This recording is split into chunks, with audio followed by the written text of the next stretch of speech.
Hello everyone, welcome to Chetan Bharat learning and welcome to weekly current affair series of CBL। आज हम करेंगे current affairs of geography and environment and which are from 9th of February to 15th of February। इस पूरे हफ्ते में geography के regarding जो भी चीज़ें न्यूज़ में रही हैं, आर्टिकल्स में कवर की गई हैं, उनको हम कवर करेंगे। तो पहले देख लेते हैं कौन कौन से इश्यूज़ को हम आज पूरा पढ़ेंगे, डिस्कस करेंगे डिटेल में। Topics to be covered. First topic हम करेंगे इंडियाज अर्थक्वेक प्रिपेयर्डनेस। अभी रिसेंटली टर्की और सीरिया वाले एरिया में बहुत ही ज़्यादा डेंजरस अर्थक्वेक आया है। उसकी रिगार्डिंग अब बहुत ज़्यादा प्रेडिक्शंस की जा रही हैं कि ये जो एक सिलसिला है अर्थक्वेक आने का वो आगे बढ़ सकता है और वो इंडिया तक भी आ सकता है। इंडिया भी ऐसे एरियाज़ में लाई कर रहा है जो कि बहुत ही टेक्टोनिकली एक्टिव एरियाज़ हैं। तो उससे बचने के लिए इंडिया ने कैसी प्रिपरेशन अपनी करके रखी हुई है ऑलरेडी, क्या हमें और चीज़ें करने की ज़रूरत है, और अगर ज़रूरत है तो हम क्या कर सकते हैं अपनी इस प्रिपेयर्डनेस को बढ़ाने के लिए, उसको हम डिटेल में कवर करेंगे। नेक्स्ट हम करेंगे इंडिया एनर्जी वीक। अभी रिसेंटली 6 फरवरी से इंडिया एनर्जी वीक शुरू हुआ है। इसमें डिफरेंट इनिशिएटिव्स को हम लोगों ने लॉन्च किया है, जहाँ पर हम एनर्जी एफिशिएंसी की बात करेंगे, हम व्हीकुलर एफिशिएंसी की बात करेंगे। तो क्या इनिशिएटिव्स लॉन्च किए गए हैं उनके बारे में पढ़ेंगे। नेक्स्ट हम करेंगे GSI discovers lithium resources in J&K। India में लिथियम रिजर्व ऑलरेडी एग्जिस्ट करते हैं बट बहुत ज़्यादा अमाउंट में नहीं। तो J&K में एक ऐसा एरिया है जहाँ पर लिथियम के होने के चांसेस हमको थोड़े से मिले हैं। तो वो चांसेस कैसे चांसेस हैं, लिथियम क्यों हमारे लिए इम्पॉर्टेंट है, अगर लिथियम की ये जो रिजर्व्स हैं अगर ये सही तरीके से हम डिस्कवर कर पाए, एक्सट्रैक्ट हम कर पाए, तो कैसे ये पूरे दुनिया के लिए सिग्निफिकेंट साबित होंगे, उसके बारे में पढ़ेंगे। नेक्स्ट हम करेंगे moment magnitude scale, MMQ scale. Basically क्या है, अर्थक्वेक को मेजर करने के लिए रिक्टर स्केल है, मर्कली स्केल है, मोमेंट EQ स्केल है। तो ये बेसिकली स्केल्स के बारे में हमने पढ़ना है कि जो अगर हायर मैग्नीट्यूड के अर्थक्वेक्स अगर आते हैं तो हम कौन सा स्केल यूज़ करते हैं, तो उनकी क्या सिग्निफिकेंस है। और नेक्स्ट करेंगे ग्रीन स्टील। अभी मिनिस्ट्री ऑफ स्टील ने ये बोला है कि ये जो स्टील मेकिंग इंडस्ट्रीज हैं ये बहुत ही ज़्यादा कार्बन को एमिट कर रही हैं। तो हमें ये देखना है कि कैसे हम स्टील बना भी सकते हैं और कार्बन एमिशंस को रोक भी सकते हैं। तो ये ग्रीन स्टील का जो फिनोमेना है कैसे इंप्लीमेंट हम करेंगे, इसके क्या ऑब्जेक्टिव्स रहेंगे, क्या इसकी इंपॉर्टेंस रहेगी, उसके बारे में डिटेल में देखेंगे। एंड लास्ट हम करेंगे international marine protected area Congress. अभी 5th कांग्रेस जो है मरीन प्रोटेक्टेड एरियाज के रिगार्डिंग वो कंडक्ट हुई है कनाडा वाले एरिया में। तो ये MPAs क्या हैं, इंडिया में MPAs हैं या नहीं है, कितने हैं, इनकी क्या सिग्निफिकेंस होती है, क्यों ये इंपॉर्टेंट है हमारे लिए, तो उन सब के बारे में देखेंगे। और इन सभी इश्यूज को डिस्कस करने के बाद हम करेंगे कुछ प्रीलिम्स के क्वेश्चंस जिसमें आपने बताना है कि कौन सा आंसर उसमें सही है। एंड लास्ट में आपको क्वेश्चन दिया जाएगा मेंस के रिगार्डिंग जो आपने लिखना है और हमारे पोर्टल पर अपलोड कर देना है। तो ये मैं क्लैरिटी इस पूरी वीडियो में हम ये करने जा रहे हैं। तो शुरू करेंगे with our first topic. First topic है हमारा इंडिया की अर्थक्वेक प्रिपेयर्डनेस। देखो जनरली ये न्यूज़ में इसलिए है क्योंकि सीरिया और टर्की वाले एरिया में बहुत ही भयानक अर्थक्वेक आया है और हमें ये भी पता है कि इंडिया में जो जोन्स हम लोगों ने बनाए हैं कि ये एरिया अर्थक्वेक प्रोन जोन है, ये एरिया थोड़ा सा कम अर्थक्वेक प्रोन जोन है। तो ये जो जोनिंग हम लोगों ने की हुई है वो बहुत ही ज़्यादा आप कह लो कि क्लियर कट नहीं है। और अगर हमने क्लियर कट करी भी हुई है तो जो इसकी इम्प्लीमेंटेशन स्ट्रैटेजीज हैं उस पर हम कहीं ना कहीं लैग कर रहे हैं। तो अगर बाय चांस ऐसा अर्थक्वेक इंडिया के एरिया में आता है तो हम कैसे उससे बचने के लिए हमने तैयारियां की हुई हैं उसके बारे में हम देखेंगे। उससे पहले हमें कम से कम ये पता हो कि इंडिया के जो प्रॉपर एरिया है ये सिस्मिक प्रोन एरिया तो है। इंडिया के पूरे एरिया को हम लोगों ने 4 भागों में डिवाइड किया हुआ है, Zone 2, Zone 3, Zone 4 और Zone 5। पहले Zone 1 भी हुआ करता था but now that has been merged into Zone 2। And Zone 4 is that area where most chances of occurring of earthquake is there। तो Zone 4 सबसे ज़्यादा, 5 सबसे ज़्यादा खतरनाक है, फिर आता है आपका 2। तो 5, 4, 3, 2 ऐसे डिक्रीजिंग ऑर्डर है कि अर्थक्वेक आने के चांसेस किस में ज़्यादा हैं किस में कम है, ये हम लोगों ने देखना है। अगर हम देखें Zone 5 वाले एरियाज़ तो ये मेजरली आपकी जम्मू कश्मीर वाला एरिया, ये उत्तराखंड हो गया, सिक्किम वाला एरिया, उत्तर प्रदेश के साइड वाला एरिया, पूरा नॉर्थ ईस्ट वाला एरिया। तो जहाँ जहाँ पर हिमालयाज़ हैं बेसिकली वो एरियाज जहाँ पर हिमालयाज़ की प्रेजेंस है, starting from Jammu Kashmir to आपका पूरा नॉर्थ ईस्ट, वो एरिया सबसे ज़्यादा अर्थक्वेक प्रोन रीजन है और साथ में उसमें गल्फ ऑफ कच्छ वाला एरिया भी आता है। ये ध्यान रखेंगे क्योंकि हमें लगता है कि जोन 5 सिर्फ और सिर्फ इस एरिया को एनकम्पास करता है, बट नहीं, ये एरिया भी उतना ही इक्वली अर्थक्वेक प्रोन रीजन्स में आता है। अगर हम जोन 4 की बात करेंगे तो अगेन 4 जो है आपका इसके बिल्कुल लगता हुआ एरिया है, जो ये है हल्का सा ऑरेंज कलर में दिखाया हुआ है। तो जोन 4 के ही आसपास आप ये कह लो कि जो पूरा का पूरा ये उत्तराखंड, हिमाचल, हरियाणा का ऊपर वाला एरिया, पंजाब का ऊपर वाला एरिया, यूपी वाले एरियाज, नॉर्थ ईस्ट पूरा का पूरा, बहुत ही ज़्यादा अर्थक्वेक के चांसेस हैं यहाँ पर आने के। तो आपको जोन पता हो, zone 5, zone 4, zone 3, zone 2, zone 5 है वेरी हाई रिस्क जोन, कि अगर यहाँ पर अर्थक्वेक अगर आता है तो लोग भी बहुत रहते हैं, तो डिस्ट्रक्शन भी काफ़ी कॉज हो सकती है। तो एक तो ये हमें ध्यान रखना है।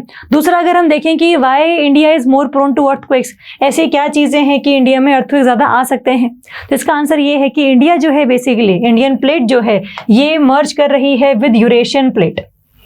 इन्हीं दो प्लेट्स के, इन्हीं दो कॉन्टिनेंटल प्लेट्स के कन्वर्ज होने की वजह से जो हिमालयाज हैं उनकी फॉर्मेशन भी हुई है। तो यहाँ पर क्या है, Indian plate is still moving, Indian plate is pushing Eurasian plate. तो इसका भी बहुत ज़्यादा 5 सेंटीमीटर पर ईयर का आगे जाने का एक फिगर है कि हर साल जो है इंडियन प्लेट 5 सेंटीमीटर आगे की तरफ खिसक जाती है। इसीलिए बहुत ज़्यादा चांसेस है कि इस स्लाइडिंग की वजह से, इस कन्वर्जेंस की वजह से काफ़ी ज़्यादा पर जो एनर्जी ऑलरेडी रिजर्व्ड है इन प्लेट्स में वो बाहर आ सकती है, और वो बाहर आएगी in the form of earthquake. तो ये रीज़न है बेसिकली इंडिया में सबसे ज़्यादा अर्थक्वेक आने के, क्योंकि यहाँ पर इंडियन प्लेट और यूरेशियन प्लेट जो है आपस में टकरा रहे हैं। एक तो ये चीज़ हम ध्यान रखेंगे। दूसरा, अगर हम देखें कि क्या पहले ऐसे भी अर्थक्वेक्स आए हुए हैं, तो आंसर इज यस। इंडिया में और इंडिया के आसपास एरियाज़ में, नेपाल हो गया, मणिपुर वाला एरिया हो गया, आपका नॉर्थ ईस्ट में और मिजोरम वाला एरिया हो गया, असम वाला एरिया हो गया, यहाँ पर आपको हर साल कोई ना कोई मेजर अर्थक्वेक देखने को मिल जाता है जिसका मैग्नीट्यूड मोर देन 7 होता है ना। तो इसीलिए हमारे पास ये सारे के सारे फिगर्स हैं, डेटाज हैं कि यस, इंडिया जो पूरा का पूरा एरिया है ये काफ़ी अर्थक्वेक प्रोन एरिया है। एक तो ये हम ध्यान रखेंगे। दूसरा, अब हम करें तो करें क्या, हम किस तरीके से अपनी जो प्रिपरेशन है उसको और बढ़ा सकते हैं। ठीक बात है, हम लोगों ने जो जोन्स हैं वो क्रिएट किए हुए हैं, उसके हिसाब से हम लोगों ने वार्निंग सिस्टम भी लगाया हुआ है, बट अगेन अर्थक्वेक ऐसा नेचुरल फिनोमिना है जिसके रिगार्डिंग आप बहुत ज़्यादा प्रेडिक्शंस नहीं कर सकते। एकदम से प्लेट्स कन्वर्ज होती हैं, एकदम से प्लेट डाइवर्ज होती हैं, एकदम से प्लेट जो है वो हिलती हैं, तो जो एनर्जी उन प्लेट्स के अंदर स्टोर होती है वो एनर्जी आ जाती है इन दी फॉर्म ऑफ वेव्स बाहर। उनको हम कहते हैं अर्थक्वेक वेव्स, मतलब अर्थक्वेक। तो ये हमने किया हुआ है ऑलरेडी, लेकिन इसके अलावा भी हम और क्या कर सकते हैं। जैसे फॉर एग्जांपल हम क्या करें, बिल्डिंग कोड्स एंड स्टैंडर्ड्स। हमें ये पता हो कि जो एरियाज, जो अर्थक्वेक प्रोन एरियाज हैं, अगर उनमें अर्थक्वेक आता भी है तो बिल्डिंग्स ना गिरे। फॉर एग्जाम्पल जापान वाला एरिया हो गया, आपका फिलीपाइंस वाला एरिया हो गया, वहाँ पर बहुत सारी टेक्नोलॉजिकल एडवांसमेंट हो चुकी हैं जहाँ पर मेजर अर्थक्वेक्स आने के बावजूद भी जो बिल्डिंग्स है वो नीचे नहीं गिरती। तो we can provide rollers, we can provide shockers in the buildings. तो उससे होता क्या है ना कि आपके पास एक कोड होता है कि इस एरिया में अगर आपने घर बनाना है तो इन स्टैंडर्ड्स को आपको मीट करना होगा। तो बाय चांस अगर अर्थक्वेक आता भी है तो जो प्रॉपर्टी या लाइफ का लॉस है वो काफ़ी कम हो जाता है। हम अर्थक्वेक को आने से रोक नहीं सकते, लेकिन अर्थक्वेक के प्रभाव को हम रोक सकते हैं। तो ये हम कर सकते हैं। फिर हम बोल सकते हैं कि जो ऑलरेडी बनी हुई बिल्डिंग्स हैं, जो हम पहले से जहाँ पर रह रहे हैं, उन बिल्डिंग्स को दोबारा से रेट्रोफिट करना हल्का सा मुश्किल है, बट हमें करना पड़ेगा। कुछ हमें टेक्नोलॉजीज ऐसी लेकर आनी होंगी कि ऑलरेडी जो एग्जिस्टिंग बिल्डिंग्स हैं उनको हम किसी तरीके से रेट्रोफिट करें ताकि अर्थक्वेक से ये बहुत ज़्यादा प्रभावित ना हो। ये हम करें। साथ में हम इमरजेंसी रिस्पॉन्स सिस्टम को भी प्लान कर सकते हैं कि अगर मान लीजिए अर्थक्वेक आ जाता है तो उसके रिगार्डिंग हमारे पास पूरे प्लान्स हों कि हम ये स्टेप बाय स्टेप चीज़ें करेंगे। हम लोगों को वहाँ से बाहर निकालेंगे, लोगों को शेल्टर प्रोवाइड करेंगे, लोगों को जो प्रॉपर फूड है, जो बेसिक नेसेसिटीज़ हैं उनको प्रोवाइड करवाएंगे। तो जो प्लानिंग है वो हमारी सही रहे। पहली बात तो हमें अर्थक्वेक आने से रोक नहीं सकते, लेकिन हम उसके प्रभाव को कम कर सकते हैं। लेकिन साथ में हम ये चीज़ें भी करें तो हम ठीक रह जाएंगे। ये हम करें। साथ में investing in research and monitoring कि अर्थक्वेक बेसिकली किस तरीके से आता है, कौन सा एरिया और ज़्यादा प्रोन है अर्थक्वेक्स के रिगार्डिंग। जो कच्छ वाला एरिया है वो ज़्यादा प्रोन क्यों है, पहले उसको हम काउंट नहीं करते थे जोन 5 में, लेकिन हमने काउंट किया जब से वहाँ पर अर्थक्वेक आया हुआ है एक बार। तो हम लोग थोड़ा सा रिसर्च करें, थोड़ा सा और मॉनिटर करें कि इस एरिया में अर्थक्वेक के चांसेस थोड़े से ज़्यादा हैं। तो रिसर्च और डेवलपमेंट के लिए हमें थोड़ा बहुत इन्वेस्टमेंट करना पड़ेगा, फंड और एनर्जी का भी, है ना। और साथ में yes, limiting development in areas that are prone to earthquakes. एक तो हम लोगों ने ये बात बोल दी कि अर्थक्वेक अगर आता भी है तो बिल्डिंग्स ना गिरें। अगर ऐसा भी हम नहीं करें तो अल्टीमेटली आपको जो इमरजेंसी सिस्टम है वो पता हो कि आपने किस तरीके से लोगों को वहाँ से निकालना है।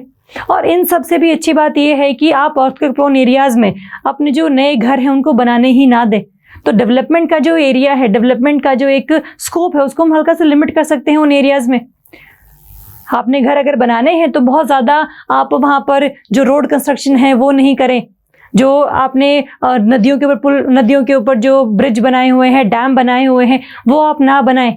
तो इससे होता है क्या है ना, जितना ज़्यादा कम प्रेशर रहेगा उस लैंड पर उतना ज़्यादा चांसेस हैं कि अर्थक्वेक नहीं आएंगे। तो ये सारी चीज़ें हम कर सकते हैं। इससे होगा क्या, अल्टीमेटली हमारे ही जो प्रिपेयर्डनेस है वो हम इंक्रीज कर रहे हैं। तो फ्यूचर में अगर टर्की सीरिया जैसा अर्थक्वेक इंडिया में अगर आता है तो उसके लिए हम पहले से रेडी हैं, हमारे पास प्लान्स हैं, हमारे पास एक स्ट्रैटेजी है जिसको हम इम्प्लीमेंट करेंगे सो दैट कम से कम डिस्ट्रक्शन और कम से कम लाइफ और प्रॉपर्टी का लॉस हम लोग झेलें। तो ये अपने को क्लैरिटी है कि हम अभी ऑलरेडी क्या कर रहे हैं अर्थक्वेक से बचने के लिए, और साथ में हम और क्या कर सकते हैं, और why India is more prone और मोर वल्नरेबल टू अर्थक्वेक्स। ये भी आपने देखना है कि किस तरीके से इंडियन प्लेट और यूरेशियन प्लेट आपस में टकरा रही हैं, कन्वर्ज कर रहे हैं।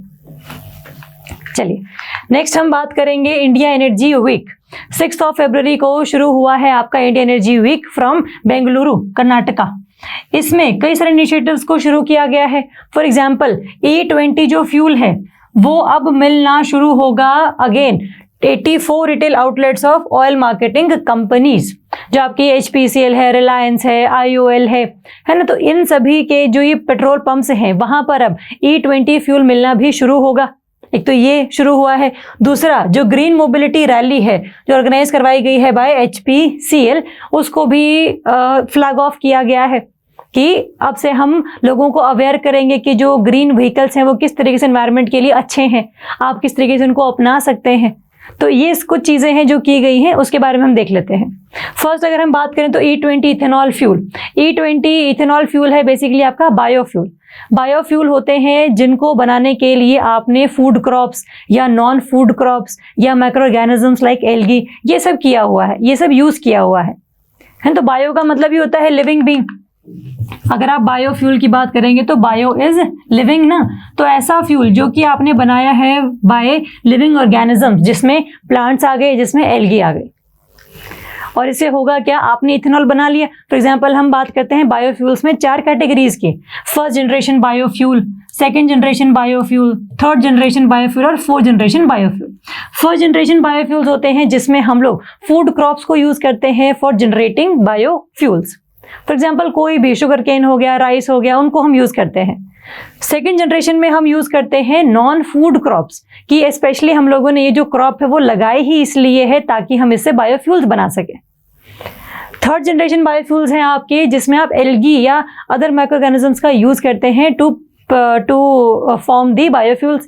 एंड लास्ट फोर्थ जनरेशन वो बायोफ्यूल्स हैं जिनमें हम ऐसी क्रॉप्स लगाते हैं जिनके पास ये ज़्यादा कैपेसिटी होती है दैट जब वो ग्रो कर रहे हैं तब कार्बन कैप्चर को करने की कैपेसिटी ज़्यादा है। जितना ज़्यादा कार्बन कैप्चर वो करेंगे उतना ज़्यादा सस्टेनेबल क्रॉप वो रहेगी, कार्बन एमिशंस को कम करेगी एटमॉस्फेयर में से। तो एक तो क्रॉप को लगते टाइम आपने कार्बन एमिशंस कम कर लिए, दूसरा आप जब उनसे फ्यूल बना रहे हैं, आप व्हीकल्स में यूज कर रहे हैं, तब अभी जो एमिशन है वो कम से कम हो रहा है। तो ये है बेसिकली आपके बायोफ्यूल, जिसका एग्जांपल है आपका इथेनॉल। तो इथेनॉल E20 का मतलब है कि हम लोगों ने जो पेट्रोल है, पेट्रोल के 100% में हम लोगों ने 20% जो है वो इथेनॉल मिलाया हुआ है। तो 80% पेट्रोल और 20% इथेनॉल। इससे होगा क्या, आपका जो फ्यूल है उस फ्यूल की एफिशिएंसी बढ़ेगी। आप इनको व्हीकल्स में यूज़ करेंगे तो व्हीकल से निकलने वाला जो एमिशन है वो कम होगा, जो एनवायरनमेंट है वो हमारा साफ रहेगा, और जो 1 लीटर में हम जितना व्हीकल चलाते हैं वो भी बढ़ेगा। अगर सिर्फ और सिर्फ पेट्रोल की अगर हम बात करें तो 1 लीटर में मे बी आपका 5 किलोमीटर व्हीकल चलता हो, है ना, हो सकता है। और होगा क्या, यही है कि इथेनॉल अगर आप उसमें ब्लेंड कर देंगे तो 1 लीटर जो है उससे आपका 5 किलोमीटर की बजाय 7 किलोमीटर 7.5 किलोमीटर की एवरेज निकल जाती है। तो ये फ्यूल एफिशिएंसी हो गया, कार्बन की एमिशंस को कम करने की बात हो गई, तो उन सब के लिए काफ़ी अच्छे एक ये हमारा इनिशिएटिव है। और यही जो फ्यूल्स है अब 84 ऐसे रिटेल आउटलेट्स होंगे इन कंपनीज के जहां पर ये मिलेगा, जिसको हम यूज कर सकते हैं और अपने व्हीकल्स को कार्बन फ्री और एमिशन फ्री बनवा सकते हैं। अभी 20 है, मतलब 20% ब्लेंडिंग है, इसको हम धीरे धीरे E30 करेंगे, E35 करेंगे, फिर E80 करेंगे और फिर लास्ट में E100 की हम लोगों ने बस अब इथेनॉल ही यूज करना है एज अ फ्यूल। ठीक, तो ये ध्यान रखेंगे। दूसरा, हमारा गवर्नमेंट का इनिशिएटिव ये है, का ऑब्जेक्टिव ये है कि हम लोग 20% की जो ब्लेंडिंग है वो कम से कम 2025 तक आते आते कंप्लीट कर लें। उसके बाद हम E30 पर जाएंगे, तो 2025 आपके पास 2-3 साल और हैं जहां पर आप इथेनॉल की ब्लेंडिंग कर सकते हैं और उसको पूरा ऑल ओवर इंडिया में सप्लाई कर सकते हैं। तो ये हमारा टारगेट है। तो इथेनॉल कैसे बनता है ये आपने देखना है, जनरेशंस ऑफ बायोफ्यूल्स क्या होते हैं ये आपने देखना है, और साथ में इसका सिग्निफिकेंस क्या है वो आपको पता हो कि अल्टीमेटली हम कर क्यों रहे हैं ये सब। तो ये ध्यान रखेंगे। दूसरा, इसमें हम लोगों ने एक चीज करी है कि ग्रीन मोबिलिटी रैली है, बेसिकली HPCL की तरफ से निकाली गई है, जहां पर हम पूरे पब्लिक को ये इस तरीके से अवेयर कर रहे हैं कि आपके जो ग्रीन व्हीकल्स होंगे वो अल्टीमेटली आपके फ्यूचर के लिए ही सही और ज़रूरी हैं। इसमें हम रिसर्च वगैरह कर रहे हैं, हम टेक्नोलॉजीज को अपग्रेड कर रहे हैं, तो लास्ट में होगा क्या, इसी से एमिशन कम होगा और एमिशन कम होने के बाद जो आपका हेल्थ है वो भी इम्प्रूव होगा। तो इसमें चाहे फ्यूल जो ये क्लीन फ्यूल वाले व्हीकल्स हैं जिसमें 2 व्हीलर्स हैं, 3 व्हीलर्स हैं, बसेस हैं, फ्लेक्सी फ्यूल्स होते हैं जहां पर आप उसको पेट्रोल पर भी यूज कर सकते हो और जो अदर इथेनॉल है उसके ऊपर भी यूज कर सकते हो। तो उनको हम फ्लेक्सिबल फ्यूल कहते हैं, that you can choose any kind of fuel in your vehicle. तो वैसे जो व्हीकल्स हैं वो आप निकाल रहे हैं और लोगों को एनवायरमेंटल फ्रेंडली और सस्टेनेबल ट्रांसपोर्टेशन के रिगार्डिंग अवेयर करवा रहे हैं। तो इसको भी फ्लैग ऑफ किया गया है बाय प्रधानमंत्री मोदी जी। एक तो ये 2 पता हो आपको, E20 इथेनॉल ब्लेंडिंग का पता हो कि इसके बारे में रिसेंट न्यूज़ क्या थी, ग्रीन मोबिलिटी रैली के बारे में पता हो, साथ में हमें ये पता है कि अदर इनिशिएटिव्स में अनबॉटल्ड इनिशिएटिव है कि इंडियन ऑयल लिमिटेड जो कंपनी है उसने एक इनिशिएटिव चलाया है जिसका नाम है अनबॉटल्ड इनिशिएटिव में हम क्या करेंगे, जितनी भी आपकी ये रिसाइकल्ड PET बॉटल्स हैं, PET है आपका पॉलीइथाइलिन टेट्राफथलेट,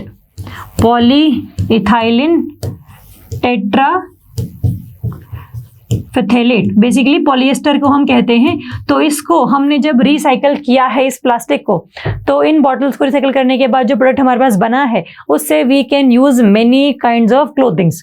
फॉर एग्जाम्पल ये जो जैकेट है, ये जैकेट IOL की तरफ से गिफ्ट की गई थी मोदी जी को, दैट इसमें हम लोगों ने जो प्लास्टिक है उसको रिसाइकल किया हुआ है और इससे प्लास्टिक पोल्यूशन भी कम हुआ है और अल्टीमेटली जो डिमांड है लोगों की कपड़े वगैरह की वो भी हम लोगों ने फुलफिल करी है ना। तो ये अनबॉटल्ड इनिशिएटिव है, किसका है ये ध्यान रखेंगे, इंडियन ऑयल लिमिटेड का है।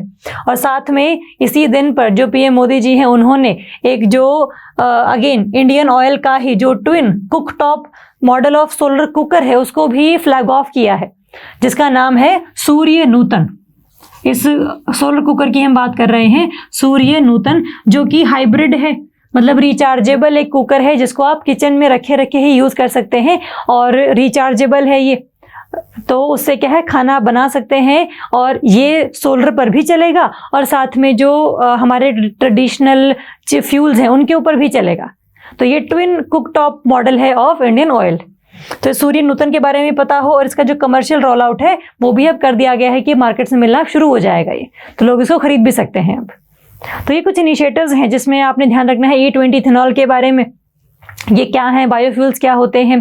दूसरा, ग्रीन मोबिलिटी रैली किसने निकाली है, क्यों निकाली है ये पता हो।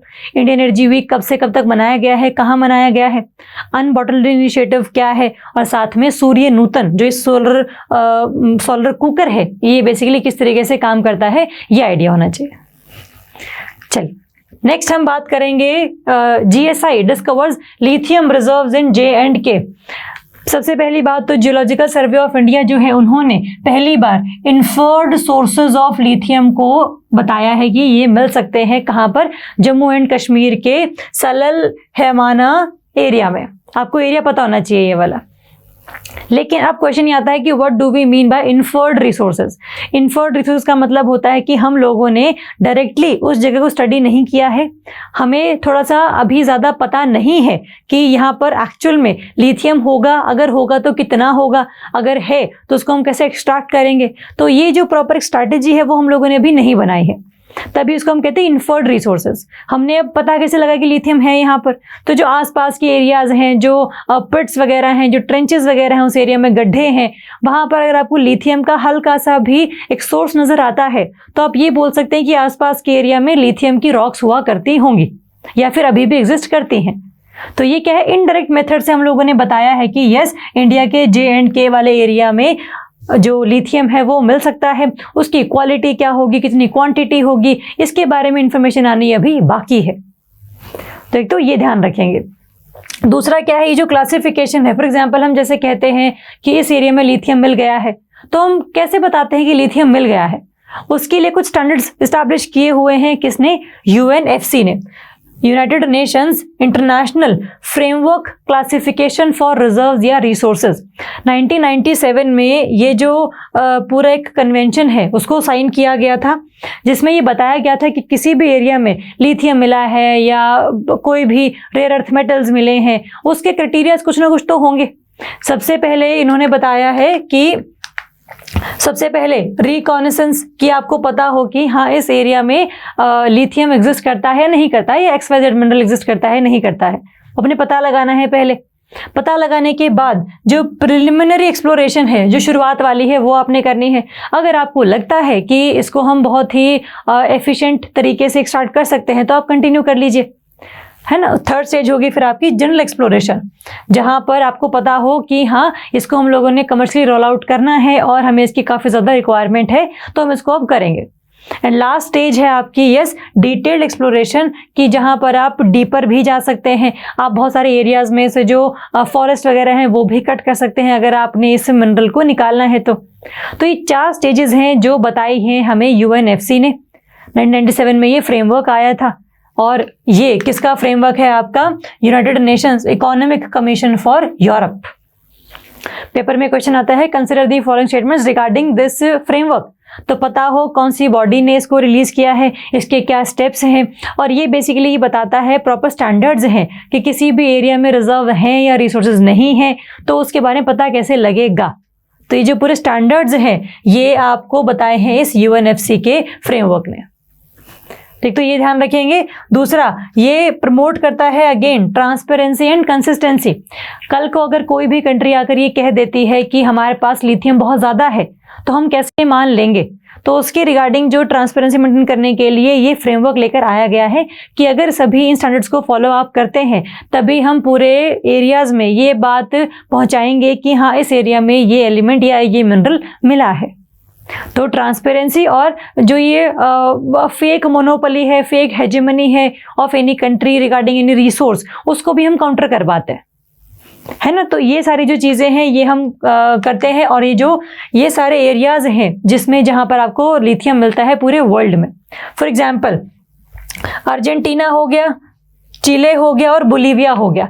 ये 3 कंट्रीज ऐसी हैं, इनको हम कहते हैं ABC ट्रायंगल। अर्जेंटीना, बोलीविया और आपका चिले, इन 3 कंट्रीज में वर्ल्ड के सबसे ज़्यादा लिथियम रिजर्व्स पाए जाते हैं। एक तो ये चीज़, उसके साथ इंडिया में भी मिल रहे हैं। अब तो इंडिया वाले एरिया में भी, J&K वाले एरिया में भी मिला है। ऑस्ट्रेलिया में आपको लिथियम रिजर्व्स मिल जाएंगे। China is also have more amount of lithium reserves with itself. United Nations हो गया, और साथ में ये वाला जिम्बाब्वे वाला एरिया। ये सारे एरियाज हैं जहां पर आपको लिथियम रिजर्व्स मिल जाएंगे। इंडिया में अभी रिसेंटली मिले हैं तो इंडिया का इसमें मैप में अब अपग्रेड करना है, बट आपको तो पता है कि जम्मू कश्मीर में मिल गए हैं। तो ये ध्यान रखेंगे कि ये सभी जो रिजर्व्स हैं ये इंडिया में आपको देखने को और वर्ल्ड में आपको देखने को मिलते हैं। पेपर में क्वेश्चन अगर आता है कि which of the following areas have minerals have lithium mineral, तो पता हो आपको कि ये सारे एरियाज हैं, ये सारी कंट्रीज हैं, जिसमें Australia, USA, China, Zimbabwe, Portugal और ये ABC जो कंट्रीज हैं ये मिलती हैं। अब साथ में ब्राज़ील मिलता है। तो ये ध्यान रखेंगे। अब क्वेश्चन ये आता है कि हम लिथियम खोजने के लिए इतने आतुर क्यों हैं।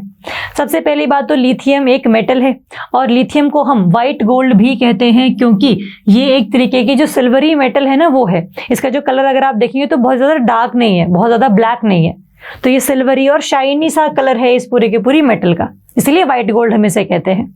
दूसरा, इसको हम जितनी बैटरीज वगैरह है उन सब में यूज़ कर सकते हैं। और साथ में ये जो एक्सट्रैक्शन है लिथियम की, इसको हम दो तरीके से कर सकते हैं। या तो जो भी आपके ये पूल्स वगैरह हैं जिसमें लिथियम मिनरल एग्जिस्ट करता है, लिथियम मेटल एग्जिस्ट करती है, उसमें क्या होगा, पानी को आपने इवेपोरेट करवा दिया और नीचे क्या आपका लिथियम मेटल रह गया। या फिर जो ये प्रॉपर हार्ड रॉक्स हैं उनमें से भी हम लिथियम को एक्सट्रैक्ट कर सकते हैं। तो दो चीज़ें हैं, दो तरीके हैं लिथियम को एक्सट्रैक्ट करने के। एक तो ये चीज़, दूसरा हमने देख ही लिया कि ABC जो कंट्रीज हैं, अर्जेंटीना, बोलीविया और चिले, ये मैक्सिमम जो वर्ल्ड की लिथियम्स हैं उनको कॉन्स्टिट्यूट करते हैं। और उसके साथ साथ जो ये ऑस्ट्रेलिया वाला एरिया और अर्जेंटीना वाला एरिया भी इम्पॉर्टेंट है। एक तो ये चीज़। दूसरा, इसकी सिग्निफिकेंस क्या है कि हम कहाँ कहाँ इन्हें यूज़ करेंगे। सबसे पहली बात तो अगेन रिचार्जेबल बैटरीज में इनको हम यूज़ करेंगे, लैपटॉप्स में, मोबाइल्स में, इलेक्ट्रिकल इक्विपमेंट्स में, उनमें हम यूज़ करेंगे इन्हें। साथ में जो थर्मोन्यूक्लियर रिएक्शंस हैं उनमें भी हम इनको यूज़ कर सकते हैं। और साथ में इसको हम एज अ अलॉय भी यूज़ कर सकते हैं कि जैसे फॉर एग्जांपल मैग्नीशियम और लिथियम का अलॉय बना दिया और उसको हम लोगों ने यूज़ किया फॉर आर्मर प्लेटिंग।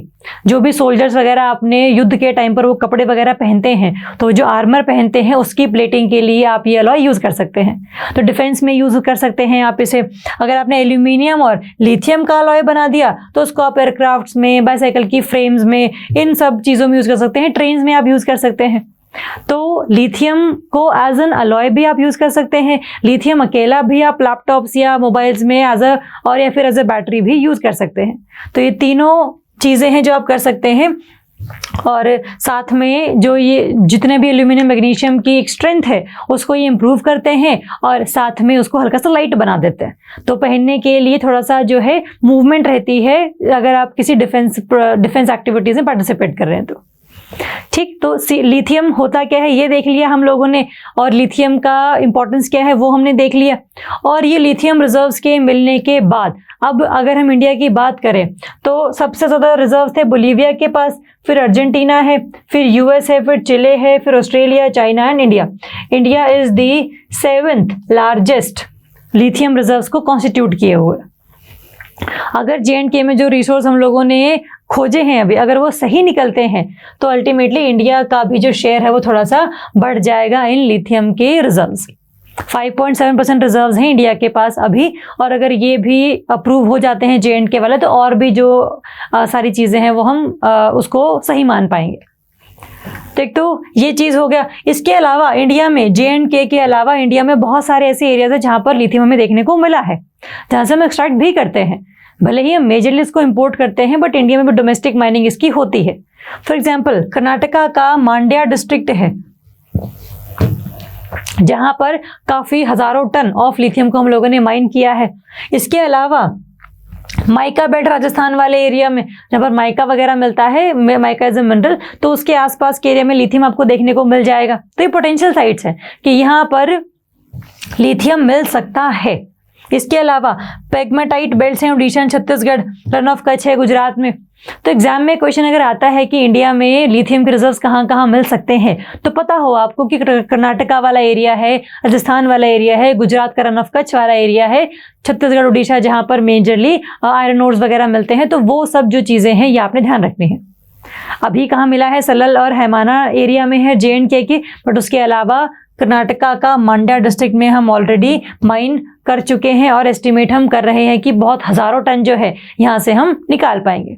और पोटेंशियल साइट्स कौन कौन सी ये पता होना चाहिए, ये हम देख लेंगे। नेक्स्ट, अगर हम देखें सिग्निफिकेंस क्या है इस डिस्कवरी की, कि अगर जम्मू एंड कश्मीर में हमें लिथियम के रिजर्व्स कंफर्म हो गए तो उससे होगा क्या। अब ये बोला जा रहा है कि जो पूरा वर्ल्ड है वो बहुत ही ग्रीन एनर्जीज की तरफ जा रहा है। इसके लिए आपको जो भी व्हीकल्स हैं वो भी इलेक्ट्रिकल व्हीकल्स लेकर आने हैं, उसके लिए आपको बैटरीज चाहिए हैं, बैटरीज में आपको लिथियम चाहिए है। तो अगर आपने पूरे वर्ल्ड की ग्रीन मोबिलिटी की डिमांड पूरी करनी है तो फिर आपको लिथियम के रिजर्व्स को और भी ज़्यादा एक्सट्रैक्ट करना पड़ेगा। एक तो ये चीज़।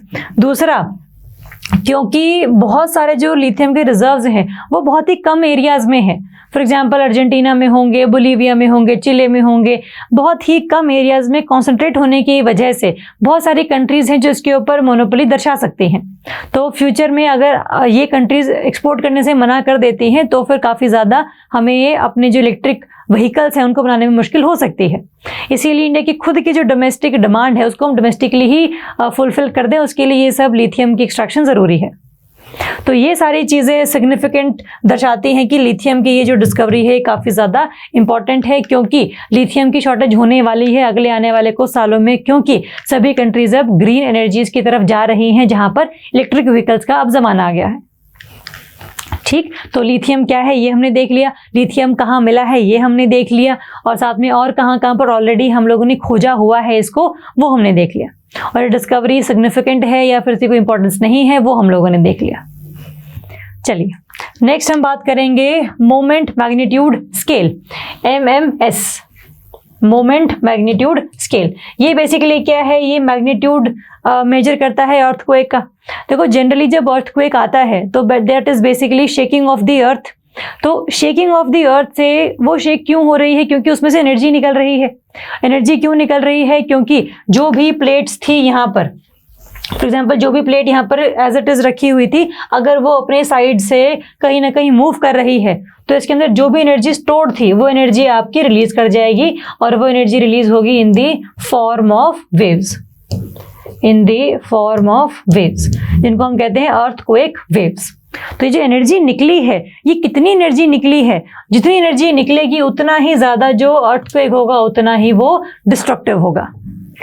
तो एक तो हो गया एनर्जी रिलीज, वो तो मैग्नीट्यूड में हम लोगों ने उसको देख लिया। दूसरा है आपका इंटेंसिटी ऑफ अर्थक्वेक। इंटेंसिटी का मतलब होता है कितना भी एनर्जी रिलीज हुई हो उसमें जो ये अर्थ की शेकिंग हुई है वो कितनी हुई है। तो जो फील हुई है बेसिकली डिस्ट्रक्शन जो फील हुई है या फिर जो शेकिंग ऑफ अर्थ हमें फील हुई है दैट इज इंटेंसिटी। कि अगर एनर्जी रिलीज हुई और बहुत ज़्यादा अर्थ जो है वो शेक कर गई तो इंटेंसिटी इज हाई। एनर्जी बहुत निकली बट अर्थ जो है वो शेक कम करी तो वो इंटेंसिटी लो है। तो एनर्जी और इंटेंसिटी का रिलेशनशिप है कि more energy released more intensity, but ये उल्टा भी हो सकता है, इसीलिए हम नहीं कह रहे हैं कि there is direct relationship between energy and आपका इंटेंसिटी। बट आपको ये पता हो कि एनर्जी रिलीज का मतलब क्या है और इंटेंसिटी का मतलब क्या है। इंटेंसिटी को मेजर करने के लिए हमारे पास एक स्केल है जिसका नाम है Mercalli scale. Mercalli scale is used for measuring the intensity की कितना जो अर्थ है वो शेक किया है, कि आपको कितना फील हुआ है कि अर्थ शेक हुआ है। अगर आपने बहुत ज़्यादा फील किया है तो फिर अल्टीमेटली मोर इंटेंसिटी है, अगर बहुत कम शेकिंग हुई है अर्थ की तो फिर आपने अगर फील ही नहीं किया है तो दैट इज जीरो इंटेंसिटी, है ना। तो ये चीज़। दूसरा क्या है, अगर मैं मैग्नीट्यूड की बात करूं, एनर्जी रिलीज को हम नापते हैं मैग्नीट्यूड से। Magnitude is basically energy released. इसको मेजर करने के लिए वी हैव टू स्केल्स, एक है आपका रिक्टर स्केल और एक है आपका मोमेंट मैग्नीट्यूड स्केल। इसको हम मोमेंट EQ स्केल भी कह देते हैं, दोनों सेम ही चीज़ है, मोमेंट मैग्नीट्यूड। अगर आप रिक्टर स्केल की बात करो तो इसमें क्या है ना, 0 to हम 12 तक की बात करते हैं, 0 to 10 मैग्नीट्यूड की हम बात करते हैं, जिसमें जो आपका आप कह लो कि 1 मैग्नीट्यूड है, इसमें अगर एनर्जी निकल रही है x, अगर रिक्टर स्केल पर वैल्यू जो है 1 आई है मैग्नीट्यूड की तो एनर्जी रिलीज इज x। अगर 2 है तो उसमें होगा 31x, मतलब 31 times more energy is release with each value. कि अगर हम कहते हैं कि टर्की में 7.8 मैग्नीट्यूड का अर्थक्वेक आया था तो कुछ अमाउंट ऑफ एनर्जी जो है उसमें काफ़ी ज़्यादा निकली होगी। तो एक तो ये चीज़ लॉगरिथमिक स्केल है, तो एनर्जी रिलीज के साथ अगर हम एम्पलीट्यूड की बात भी करते हैं इसमें, फॉर एग्जाम्पल जो एम्पलीट्यूड है, magnitude is basically the amplitude of the wave. Amplitude है आपका वेव की हाइट। तो अगर रिक्टर स्केल पर या मोमेंट EQ स्केल पर, दोनों की हम बात करें, दोनों सेम ही तरीके से यूज होते हैं। रिक्टर स्केल पे अगर मान लीजिए वैल्यू 2 है तो उसमें से एम्पलीट्यूड निकलेगा x, मतलब वेव का एम्पलीट्यूड होगा x। लेकिन अगर हम 3 की बात करेंगे, जो 3 वैल्यू है उसका होगा 10x। तो 10 times is the more amplitude of the wave. तो ये ध्यान रखेंगे कि 2 है तो x और 3 है तो 10x, अगर 4 है तो अगेन कितना 100x। तो पिछली वैल्यू के मुकाबले जो 10 टाइम्स है वो हम स्केल इस तरीके से यूज करते हैं। मैग्नीट्यूड इज बेसिकली एम्पलीट्यूड और इंटेंसिटी इज बेसिकली आपका कितना जो शेकिंग ऑफ द अर्थ है वो फील हुई है। ठीक, तो ये ध्यान रखेंगे।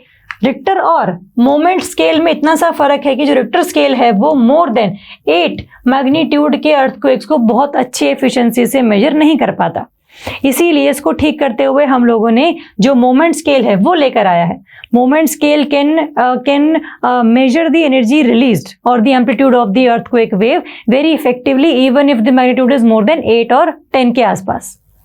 तो दोनों बस ये फर्क है। तो ये ध्यान रखेंगे। तो टर्की में 7.8 मैग्नीट्यूड का जो अर्थक्वेक आया था उसमें रिक्टर स्केल का हम लोगों ने यूज किया था, but for the safer side we also used moment EQ scale. तो आपको पता हो कि मोमेंट इक्यू स्केल क्या है, रिक्टर स्केल क्या है, एम्पलीट्यूड क्या होता है, वेव की हम हाइट की बात करते हैं। जैसे कि ये वेव है ना, तो इसकी जो हाइट है that is basically the amplitude.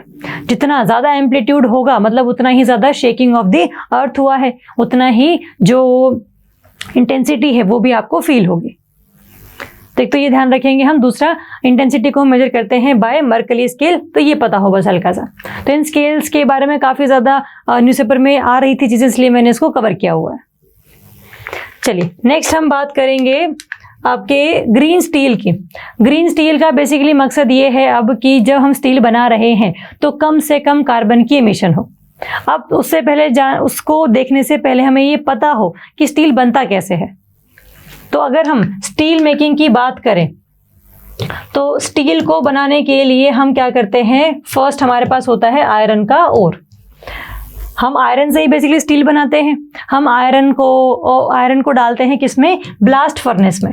एक इक्विपमेंट है जिसको हम कहते हैं ब्लास्ट फर्नेस, जो कि क्या करता है, जितना भी आयरन ओर है उसको कर देता है वो हीट अप, उसको मेल्ट कर देगा आयरन को। उसको हम कहते हैं smelting of iron. This is called the smelting of iron. और ब्लास्ट फर्नेस में जो आयरन ओर हम लोगों ने डाला है इसको मेल्ट करने के लिए we need more amount of energy. तो एनर्जी को प्रोड्यूस करने के लिए ब्लास्ट फर्नेस में हम लोग कोक भी डालते हैं, जिसको हम कहते हैं कोल, अगेन कोकिंग कोल।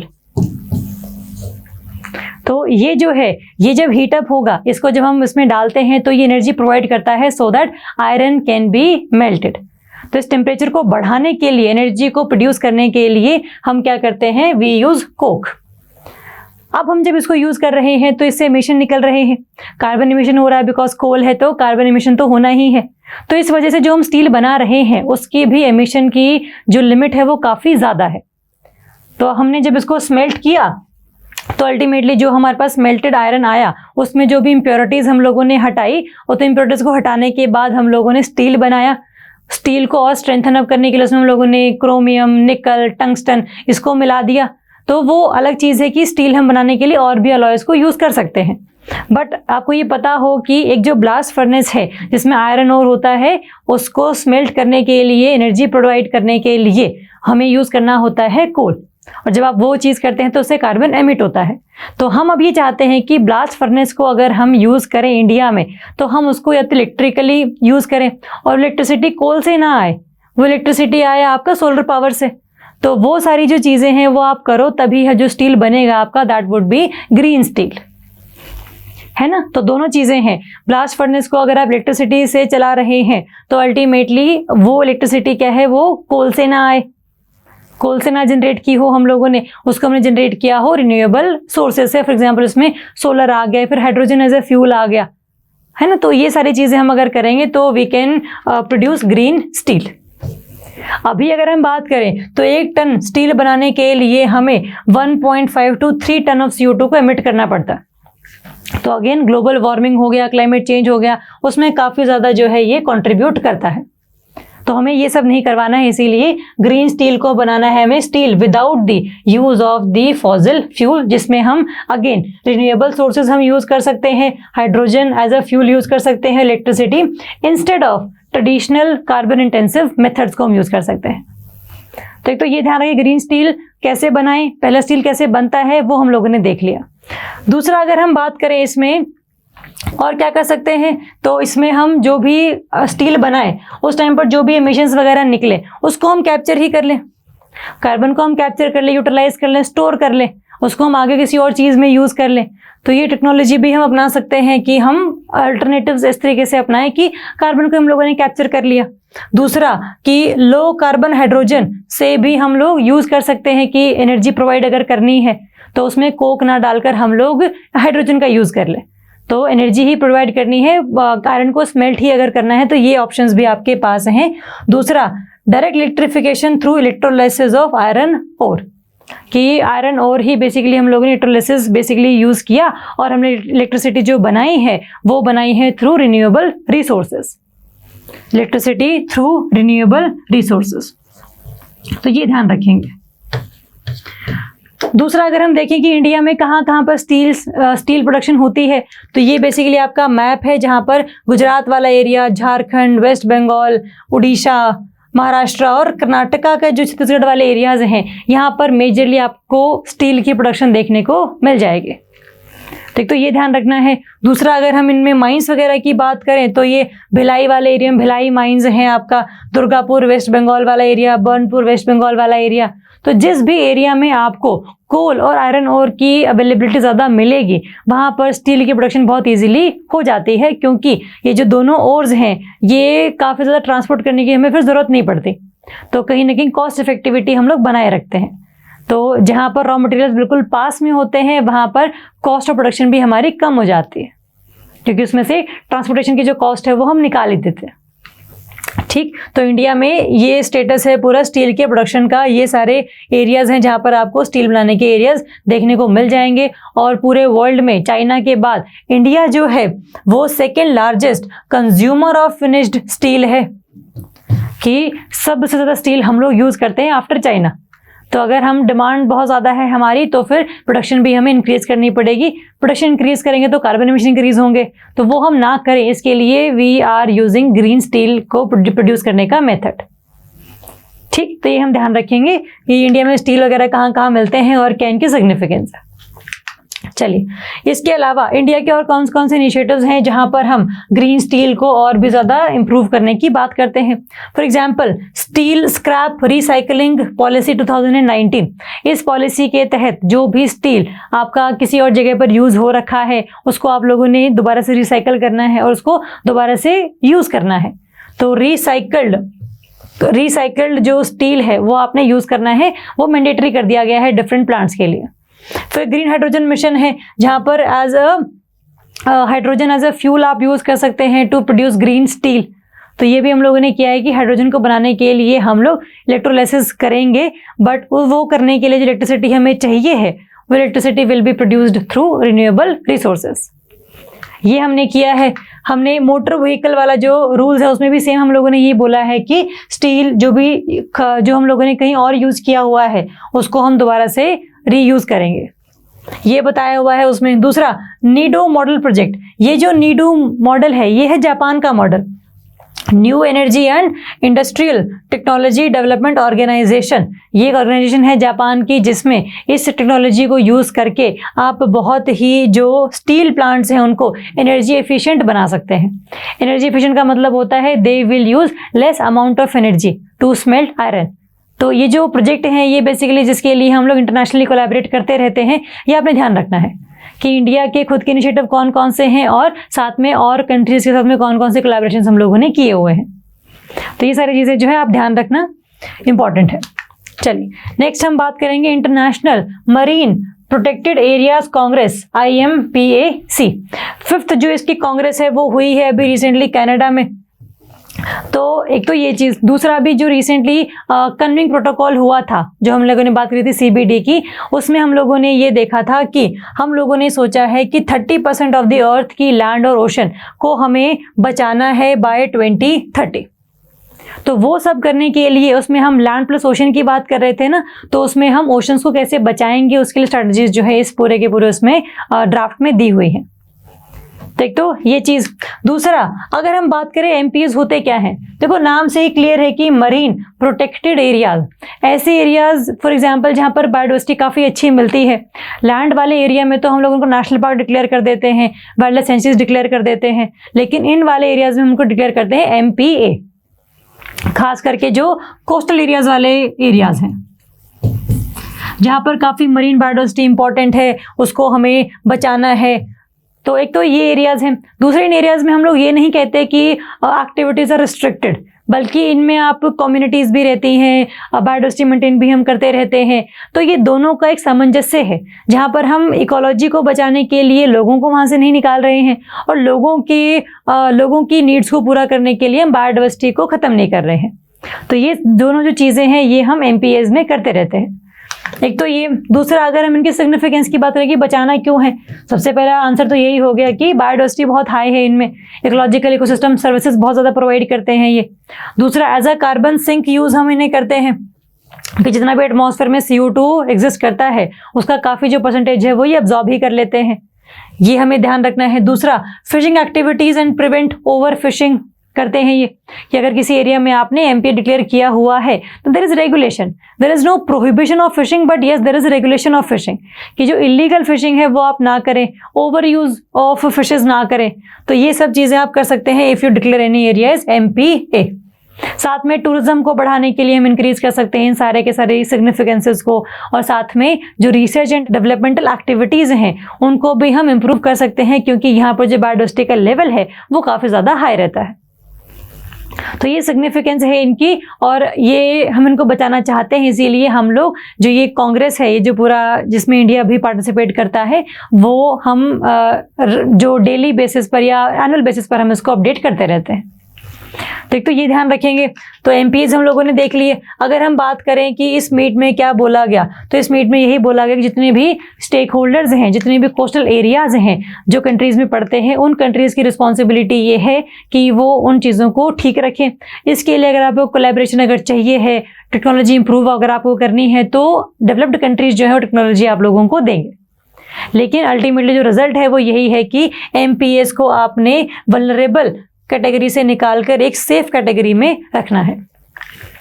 अगर हम इंडिया की बात करें तो इंडिया में टोटल 33 नेशनल पार्क्स और वाइल्ड लाइफ सेंचुरीज ऐसे हैं जो कि आपके MPAs में काउंट होते हैं। लेकिन इसमें एक थोड़ा सा ऐसी ट्रिक सी है कि 33 में से ना जो मरीन नेशनल पार्क है आपका, मरीन सेंचुरी है जो गल्फ ऑफ कच्छ वाले एरिया में, उसको हम एक ही मानते हैं। मतलब एक नेशनल पार्क हो गया, एक सेंचुरी हो गया, उसको हमने एक ही MPA माना है। और जो आपका भीतरकनिका नेशनल पार्क या भीतरकनिका वाइल्ड लाइफ सेंचुरी, उसको भी हम लोगों ने एक ही माना है। तो टोटल 33 नेशनल पार्क और वाइल्ड लाइफ सेंचुरीज हैं MPAs के रिगार्डिंग, लेकिन टोटल 31 MPAs हैं। अगर पेपर में क्वेश्चन आता है कि कितने नेशनल पार्क और कितने वाइल्ड लाइफ सेंचुरीज हैं टोटल, जिसको हम लोगों ने प्रोटेक्टेड एरियाज रखा हुआ है मरीन वाले एरिया में, तो दैट इज 33। बट MPA जो है वो है आपका टोटल 31, क्योंकि दो चीज़ों को हम लोगों ने इसे क्लब किया हुआ है। और ये है आपका पूरा मैप, जिसमें गल्फ ऑफ कच्छ वाला एरिया, आपका ये मालवान वाला area, gulf of Mannar, Pulicat, Krishna, Coringa, Chilika, ये सब आपके मरीन प्रोटेक्टेड एरियाज हैं इंडिया में, जिसको हमें कंजर्व करना है। ठीक है, तो MPA कांग्रेस क्या है, क्यों ये अभी सिग्निफिकेंट है, और हम लोगों ने कौन कौन से एरियाज को MPA डिक्लेयर किया हुआ है, कितने नेशनल पार्क्स हैं, कितने वाइल्ड लाइफ सेंचुरीज हैं, इन सब के बारे में देखेंगे। ठीक है, चलिए नेक्स्ट हम बात करेंगे इन क्वेश्चंस की, कि जो भी टॉपिक हम लोगों ने किए हैं उनके ऊपर कैसे क्वेश्चन बनकर आ सकते हैं, that is important. First question देख लेते हैं पहले। Consider the following statements regarding lithium. First option, it is also known as black gold. Answer is no, क्योंकि it is known as white gold, क्योंकि इसका जो कलर है वो हल्का सा सिल्वर टाइप का है। तो this statement is wrong. Second, France, Germany and UK have the largest share of lithium. नहीं, अर्जेंटीना, बोलीविया और चिले, ये 3 कंट्रीज ऐसी हैं जिसमें लार्जेस्ट शेयर ऑफ लिथियम आपको देखने को मिलेगा, बोलीविया बीइंग द फर्स्ट। तो this statement is also wrong. पूछा गया है आपसे करेक्ट स्टेटमेंट ना, दोनों में से कोई भी करेक्ट नहीं है, तो आंसर रहेगा आपका डी। नेक्स्ट हम बात करेंगे, consider the following statements regarding marine protected areas MPA। First, there are total 33 marine protected areas in India. Again वही सेम क्वेश्चन है कि 33 नेशनल पार्क या वाइल्ड लाइफ सेंचुरीज थे, 33 MPAs नहीं थे। MPAs से टोटल आपके 31। तो this option is wrong. Second, MPAs cover less than 4.1% of total area of all protected areas of India. ठीक बात है, 4.1% के आसपास ही वो एरिया रहता है, तो दिस स्टेटमेंट इज करेक्ट। पूछा भी क्या है करेक्ट, तो answer would be B2 only. ये ध्यान रखेंगे। एंड अगेन ये जो MPAs हैं ये आपके वाइल्ड लाइफ प्रोटेक्शन एक्ट 1972 के तहत रिकॉग्नाइज्ड हैं, ये ध्यान रखेंगे। चलिए नेक्स्ट है आपके लिए एक मेंस का क्वेश्चन जो आपने लिखना है और हमारे पोर्टल पर अपलोड करना है। क्वेश्चन है, discuss about the vulnerabilities of India to earthquake related hazards and also write what steps can be taken for earthquake preparedness in India।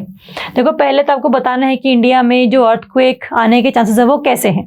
तो आपने पहले तो अर्थक्वेक के जो जोन्स हैं इंडिया में वो बताने हैं, अर्थक्वेक जो वल्नरेबिलिटीज हैं इंडिया में वो बतानी है कि इंडिया में अर्थक्वेक आ क्यों सकता है, जिसमें आप प्लेट्स की बात करेंगे, एंथ्रोपोजेनिक अर्थक्वेक्स की बात करेंगे, प्रेशर ऑन लैंड की बात करेंगे। तो ये आप करेंगे इंट्रोडक्शन में लिखेंगे। फिर आप लिखेंगे steps that can be taken, कि हम और क्या क्या चीज़ें कर सकते हैं। आप लास्ट में लिखेंगे steps that are already been taken, और लास्ट में कंक्लूजन वे फॉरवर्ड, कि इसके अलावा भी अगर हम ये सब चीज़ें करते हैं एंथ्रोपोजेनिक अर्थक्वेक्स को हम लोग रोक सकते हैं। ठीक है, that would be the way forward. तो ये हल्का सा आपको स्ट्रक्चर रहेगा आंसर का। आप लिखिए इसको, आप अपलोड कीजिए, हम चेक करके इसको विद इन 3 to 5 डेज आपको प्रोवाइड करेंगे।